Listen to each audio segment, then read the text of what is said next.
നമസ്കാരം. ഗണേഷ് കുമാർ എന്ന പേര് വിവാദങ്ങളുടെ കേന്ദ്രമാണ്. സ്വന്തം വീട്ടിലെ കിടപ്പുമുറിയിൽ കാണുവാൻ പാടില്ലാത്തൊരു കാഴ്ച കണ്ടതിനെ തുടർന്ന് മന്ത്രിയുടെ ഭാര്യ 112-ൽ പോലീസിനെ വിളിച്ച നാടകീയ രംഗങ്ങൾക്കൊക്കെയാണ് കഴിഞ്ഞ ദിവസം നമ്മൾ സാക്ഷികളായത്.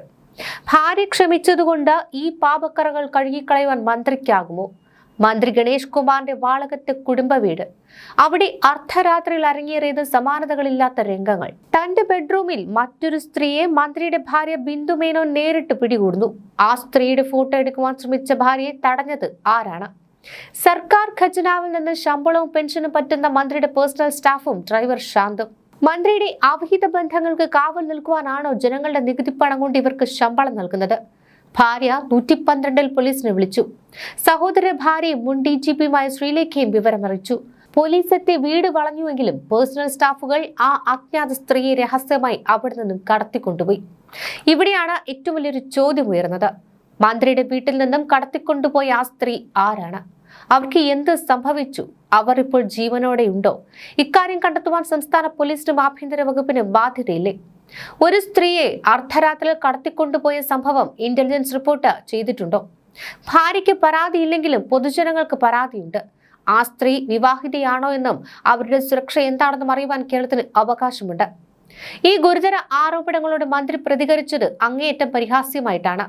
സ്ത്രീക്ക് വട്ടുമുക്കുമ്പോൾ ഇങ്ങനെയൊക്കെ കാണിക്കുമെന്ന അദ്ദേഹത്തിന്റെ പരാമർശം സ്ത്രീത്വത്തെ ആകെ അപമാനിക്കുന്നതാണ്. തന്റെ 5000 പ്രണയങ്ങളെ ന്യായീകരിക്കാൻ നെഹ്റുവിനെ വാജ്പേയിനെ പോലുള്ള മഹാന്മാരെ കൂട്ടുപിടിക്കുന്ന മന്ത്രി തന്റെ പ്രവൃത്തികൾ ഭരണഘടനാ വിരുദ്ധമാണെന്ന് മറന്നുപോകുന്നു. 2013-ൽ സോളാർ കേസ് കാലത്ത് അന്നത്തെ മുഖ്യമന്ത്രി ഉമ്മൻചാണ്ടി വേട്ടയാടിയ അതേ ഗണേഷ് കുമാർ ഇന്ന് ചരിത്രം ആവർത്തിക്കപ്പെടുമ്പോൾ മുഖ്യമന്ത്രി പിണറായി വിജയനെ പ്രതിരോധത്തിലാക്കുകയാണ്. ഭാര്യയുമായി രമ്യതയിലെത്തി എന്നത് ഒരു മന്ത്രിയെ സംബന്ധിച്ച് നിയമപരമായ രക്ഷപ്പെടലല്ല. KSU സംസ്ഥാന വൈസ് പ്രസിഡന്റ് നൽകിയ പരാതി നിലനിൽക്കുകയാണ്. വഴിവിട്ട ബന്ധങ്ങൾക്കും കോപ്രായങ്ങൾക്കും സർക്കാർ സംവിധാനങ്ങളെ ഉപയോഗിക്കുന്നത് ഭരണഘടനാ ലംഘനം തന്നെയാണ്. അസാൻമാർഗികതയുടെ ആൾരൂപമായി മാറിയ ഒരു മന്ത്രിയെ സംരക്ഷിക്കുന്നത് ഇടതുപക്ഷ ഗവൺമെന്റിന് ഗുണകരമാകുമോ? മുഖ്യമന്ത്രി അടിയന്തരമായി ഇടപെടണം, ആ സ്ത്രീ ആരാണെന്ന് കണ്ടെത്തണമെന്നൊക്കെയാണ് സോഷ്യൽ മീഡിയയിൽ പലരും കമന്റുകളായി രേഖപ്പെടുത്തുന്നത്. ഭരണഘടന അനുസൃതമായി പ്രവർത്തിക്കേണ്ട ഒരു മന്ത്രിയെ സന്മാർഗത്തിന്റെ പാതയിൽ നിർത്തുവാൻ സർക്കാരിന് കഴിയുന്നില്ലെങ്കിൽ അത് ജനാധിപത്യത്തോടുള്ള വെല്ലുവിളിയാണ്. കേരളം കാത്തിരിക്കുന്നത് വ്യക്തമായ മറുപടിക്കാണ്. ഗണേഷിന്റെ പ്രസ്താവനകൾ സർക്കാരിന്റെ അന്തസ്സിന് നിരക്കാത്തതെന്ന് മുഖ്യമന്ത്രി വിലയിരുത്തിയിട്ടുണ്ട്. ഗണേഷിന് കുരുക്കാകാവുന്ന തെളിവുകൾ ബിന്ദുമേനോന്റെ പക്കലുണ്ടെന്ന വെളിപ്പെടുത്തൽ ഗൗരവത്തിലും ഉണ്ടായി. വാളകത്തെ വീട്ടിലുണ്ടായിരുന്ന ആ സ്ത്രീയും കുട്ടിയും കേരള പോലീസ് തിരിച്ചറിഞ്ഞിട്ടുണ്ട്. ഇക്കാര്യത്തിൽ റിപ്പോർട്ടും പോലീസ് ആസ്ഥാനത്ത് കിട്ടിയതായാണ് സൂചനകൾ. വാളകത്തെ തറവാട്ട് വീട്ടിലുണ്ടായ സംഭവങ്ങൾ കേവലം ഒരു കുടുംബ പ്രശ്നമെന്ന നിലയിൽ ഒതുക്കി തീർക്കുവാൻ ശ്രമിക്കുമ്പോഴും ഗണേഷിനെ ഭയപ്പെടുത്തുന്നത് ബിന്ദുമേനോന്റെ പക്കലുള്ള ആ തെളിവുകൾ തന്നെയാണ്. മന്ത്രിക്കെതിരെ ഫോട്ടോ അടക്കമുള്ള തെളിവുകൾ തന്റെ കൈവശമുണ്ടെന്ന് ബിന്ദു നേരത്തെ വെളിപ്പെടുത്തി. ഈ ചിത്രം പൊതുസമൂഹത്തിന് മുന്നിലെത്തിയാൽ മുഖ്യമന്ത്രിക്ക് പോലും ഗണേഷിനെ സംരക്ഷിക്കുവാൻ കഴിയാത്ത അവസ്ഥയാകും. പക്ഷേ ആ ഫോട്ടോകളൊന്നും പുറത്തേക്ക് വരില്ലെന്ന ആത്മവിശ്വാസത്തിൽ തന്നെയാണ് ഗണേഷ്. വാളകത്തെ വീട്ടിൽ വിവാദ സമയത്തുണ്ടായിരുന്ന ആ സ്ത്രീയെയും കുട്ടിയെയും പോലീസ് തിരിച്ചറിഞ്ഞിട്ടുണ്ട്. എന്നാൽ പരാതിക്കാരിയായ ബിന്ദുമേനോൻ പിൻവാങ്ങിയതോടെ തൽക്കാലം ആ നടപടികളിൽ നിന്ന് ഗണേഷ് രക്ഷപ്പെടുകയായിരുന്നു.